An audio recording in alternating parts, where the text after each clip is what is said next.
Okay, guys, what is the perfect amount of time to get your property sold? We're gonna talk about this tonight.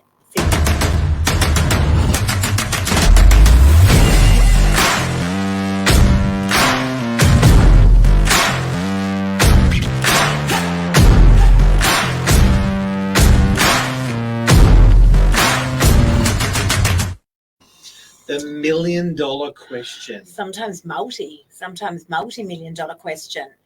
Properties that have been sitting on the market for too long. What's too long? What's too short? I had an offer come in, a property that we had off market or pre-market, and I had an offer come in after the very, very first open. It was too quick for the vendor. So what's too short? What's too long? We're going to talk about that tonight. What are average days on market? What are they, and what do they look like? What's a fair amount of time? And if your property's sitting on the market for too long, why could that be? Is it overpriced? What are the buyers saying? We're going to talk about some of these topics tonight.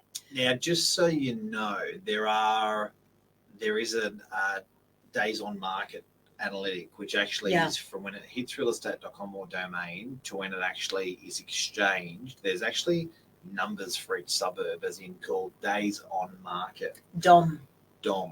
And the industry does look at that, does track that.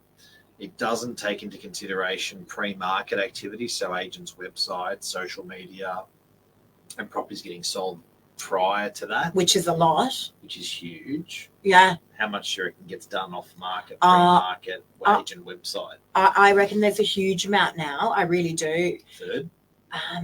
I reckon pretty much a half mark. Ooh. Yeah, I think there's a huge amount of stock being transacted off market or pre-market. I really do. It's a big thing now. So let's put ourselves in a seller's shoes, and a seller is looking at getting the job done. They want to get the best possible price, and then they want to. What did you hit me for? No, your light's on. You've got a torch that's shining in my face. So I'm trying to turn it off and be discreet. Mark's that person, like when you kick him under the table to say shush, and he goes, "What'd you kick me for?" He's that person. Yeah. Is that bad? No, it's just I had that light. The thing was shining right in my face, so I went to tap it. But yeah, but lucky I wasn't trying to be discreet to say shh. Okay, so you're a seller and you're looking at getting the job done. You're looking at getting sold. You're thinking, okay, you're racking your brain. You're going, how long is this going to take me to get a great result? Now, it does get complicated when you consider that, there's the pre-market activities agent do. The dream's just to have one buyer come through, say, I love it, and buy for a huge price. Most of the time. That's the dream. Not for every vendor. Believe it or not. When I'm selling, how do I shape this up? How do I get this going? How do you get what? Selling for the perfect amount of time to get sold. Okay. So look, buyer feedback is a really, really critical part of what we do. The best way I find is to actually listen to the buyer feedback, because the buyers are the judges. I'm always saying that to my vendors. The buyers aren't the judges. The best way is to ascertain what market value is for that particular property. And the way that I do that, or the way that we do that as an industry, is when we get enough buyer feedback where buyers are walking in going, I feel like it's about 2 mil because I saw that one, and this one had, much bigger block of land, and that one was renovated. When we hear that figure often enough, that let's call it $2 million on a particular property, we call that market value. So we start to understand what good money looks like when it comes through the door. Now, there's lots of agents that would say, well, we just take it to auction and this is what we do, and this is how we get the best amount of money for the vendor. And I agree to a certain extent. But there have been many, many a time where we have had a property pass in at auction at a certain amount. Mark, you just had this happen a couple of weeks ago, and so did I actually on a property. And then we exchanged it for more money than what was being discussed on that open auction floor. Interesting. Well, it's not like car sales where you've got 45 white Corollas that are 2020 model and you can go, that's a good analogy. That's a great price. Yep. Like, okay, I can see there's 42 that have sold and they've all sold at these prices. I am here. The property that you're selling is unique. There's so many characteristics that go into property with location and fit outs and stuff like that. So there's what I call a discovery process. And for some people, that discovery process is very quick. Some people, it's very slow. And we're dealing with personalities. Yeah. So we're not just dealing with property. We're dealing with personalities, with families. So there's a lot that's actually coming into it. But I think when you look at it on spec, and today we're talking about the perfect amount of time to get you sold, you is different to the other, you is different to the other, them is different to everyone else. So your circumstances may be different. I often also think people's makeup, like where they come from. If it's an accountant, they deal with business different to a solicitor. They're selling business different to a stockbroker. So it does change a little bit with people, and it does change a little bit with properties. And I guess units today in DY takes 22 days on average to trade a unit. And 35 for houses. And 35 They're houses. the average days on market. Right. That's taking personality, property, all of that stuff into consideration. Yeah. That's the metric. But everyone is different. Now, when we've got vendors that say, well, why is it taking so long to sell? Now, I've just had this situation actually for a great property. I won't say which one it is. It's actually just gone under contract. It did take a little bit longer than the average days on market to sell. And the vendor was saying, I don't understand, Lisa, that one sold down the road. I think my property's better than that. That one sold up the road. I think my property's better than that. These ones sold a lot faster. What is going on? We look at three things. We look at the price. We look at the actual product itself, so the property itself, and then we look at the promotion, the marketing of the property. Now, when we go through that price, product, promotion, what we call the 3 Ps, it's usually quite easy to identify why a property has sat on the market for maybe longer than those average days. And of course, then we put into the mix, what were the buyers saying to us? All right. And so that could be the basis as to why a property is taking a little bit longer to sell. Now, in this situation with this particular property, it was not your average property. There was something different to it. And the buyers that were walking through that property were telling us time and time and time again, I love it, but, it had this little bit of a sticking point to it. And so we got the deal done, but it did take a little bit longer because it wasn't your normal property. What I find, Mark, is when we've got a good conventional property, and let me point out to you guys what that might be. A house where all the bedrooms are all on the one level, where the yard comes straight off from the living area, where there is parking and it's not on a main road. A good conventional property will usually fly out the door quite quickly. And that's where those average days on market will apply. When you've got something that is not conventional, as I mentioned, this great house that I'm selling at the moment, where there's just a little bit of an added sticking point that seems to be a bit of an issue with the vast majority of buyers, they sell. It just can take a little bit longer. And so this is what we look at. Look at. Internally, we always talk with clients, we talk with ourselves about the 3 Ps. Price, product, and promotion. Constantly. So price, is the obvious one when is the price right. Promotion is the least obvious one, which is, or even actually product is quite obvious because it's is that product presented how it should. Is there paint, carpet, there's no mold on the ceiling.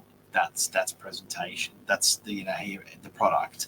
But the promotion's a hard one because the promotion is, has it hit every single avenue out there with prospective purchasers for you to be confident that the prices that have been presented are market value? Mm-hmm. So I can say if an agent may say, look, I've brought through 12 people.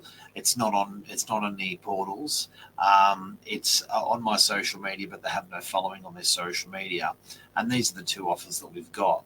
As an owner, when you're looking at price, product, promotion, I would see a failure or a shortcoming in the promotion. I'd be saying, look, I don't think it's actually been saturated in the marketplace. Yep. To actually say I'm getting the best price. Then you move forward, take more time to explore and do some more promotions. I just had this situation. Product promotion. So I just had this situation today. I launched a house, really good property actually, and it's been pre-market on my social media. In the last week, we've had 20 buyers come through, 20 in 2 days. Significant. I've had 2 offers on the property. My vendor, beautiful vendor, she said, oh, do you think we can get a little bit more? And I said to her, actually, I do. I really do. I think we've gotten such good numbers coming through pre-market or off-market via our social media and our database. I truly think that if we threw this out to realestate.com and threw that net wide, I'm actually going to get you a better price. So as Mark said, you've got to make sure that you are saturating all of your marketing. On the flip side, there's been many a time when I have launched a property out to social media and to database, and we had a whopping big offer come through pre-market, and it just swooped the vendors off their feet, and we sold that property pre-market, days on market, very quick. But as you know, the average days, those metrics are really important, guys. If you are selling in an area and you're perplexed as to why your property might be sitting on the market for too long, you need to go on and have a look at those metrics and have a conversation with your agent about why. Is it the price? Is it the actual product itself? Is it the property? What are the buyers saying? Or is it the marketing? Could something else be done to the marketing to bring more buyers through that property? What are the reasons why the property's been sitting on the market for too long? I've got a beautiful property on the market at the moment, absolutely spectacular property. The vendor's expectations on that property are well above market value. That's just what's right for them. They've got a phenomenal property. We've had interest at quite a pretty high level as well, but the vendors are looking for a higher price. And they likely will get it because it is an absolute unicorn of a property. And so they're quite happy just to, the metrics fly out the window in that situation because they're going, you know what, we're just going to wait. We know someone's going to come in and pay this kind of money. The property is an absolute unicorn. As I said, it's a spectacular property. I think at the end of the day, Les, people vote, buyers vote with their money. So they, you know, as long as you've got that flow of good quality buyers coming through and they're making offers on the property, they're voting with their money saying, look, we've seen 10, we're going to make an offer on yours. Yeah. And it's really funny with what buyers do. They won't see 10 properties and make 10 offers. Very different to what an owner thinks. Yeah. Owners think that you know, we've had 10 buyers, why didn't we get 10 offers? They don't do that. One buyer will go out and see 10 properties in the course of a Saturday and they'll make an offer on one, not 2 at a time or 3 at a time, 1. So if you're getting a barrage of offers, you know you're sitting at a good market value there. Plenty of people are lining up and they are voting with their money. So it's really interesting. And also a great agent will guide you right through. So I had an offer on this particular property. I've just launched it out to realestate.com today. I had a lot of buyers come through and I had a couple of offers there. And the offer initially, we had the open on Saturday. We had 12 or 13 buyers come through. I had one offer, a good offer, and it just happened a little bit too fast for my vendor. So, you know, it's just, again, it's working through that process. And, you know, again, guys, make sure you are listening to what your agent is saying. You have employed us because we are the experts in our field. And there's been many a time, Mark, when I've started with a campaign, I'm like, you know what, this is going to be an auction, this one. And then we've changed course very quickly because we had a great offer come in. Or on the flip side, we've started with a private treaty for sale. We had a lot of interest and then we've pushed it out to an auction campaign. What's too quick look like? Well, you know, I don't know. I don't know if there is such a thing, I'll be honest. If there is a wonderful offer that comes through the door, I've sold a property in 4 hours. I've literally sold a property in 4 hours. Phenomenal offer, too good to turn down. Everything worked for the vendor. They were like, how good's this? I got a magic figure in 4 hours and we were sold. So, you know, I don't know if there is too quick. It's just what works for the vendor. If you get an average offer that came in within 4 hours, I think you'd be waiting to, you know, to push it out and see what else is out there with with the market and the buyers. If a property's on for too long, does it get poisoned? So we're talking about the perfect amount of property if you've just tuned in today. So the perfect amount of time to get you sold. Is it like too much time where it gets to a certain period where it's like, no, I don't want to buy that. No one else wants to buy it, so I don't want to buy it. No, there's been many a time that I cannot tell you how many cleanups I have done off the back of other real estate agents. I just sold one in Bellevue Hill, 3 at 159 Victoria Road in Bellevue Hill. Look that one up, guys. It had been on the market for over 400 days with another real estate agent. Mm. And then we came along and sold it in 25 days. Talk about a property being on the market for too long. And price was not sacrificed. $7.3 million it sold for. Again, if we go back to what I was saying before, price, product, promotion, that promotion's quite unique because there's thousands of aspects to it. We had one I was trying to develop the other day. Bellevue Hill, I'm talking about another one, which was a developer out of the area. Yeah. The agent didn't turn up to the open, and the builder sold it to a buyer that came through. There's simple. This is like a big site, right? You'd think the agent would be schmick. Yeah. But in terms of that promotion side of things, it may just be what's coming out of the agent's mouth, the attitude towards the property. It may be, is it on portals, websites? Is it on social? It may be the way the agent walks the buyer through the property. Like technically, it may be that it says contact agent. Right. They're probably two of my most favourite words that are used in our industry. It basically says, don't contact me. All of those things in conjunction. Yeah. And what I mean by even the way you hold yourself in the property, people laugh when I say, they go, what are you talking about? If an agent walked you into a property and walked straight to the toilet and said, I want to show you something, you'd go, this is what a weirdo.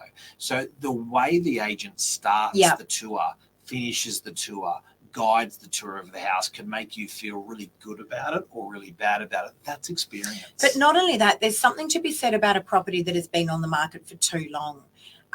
Did the agent change up the marketing? Did the marketing stay the same? Did the lead photo of that property sit the same lead photo for 400 days?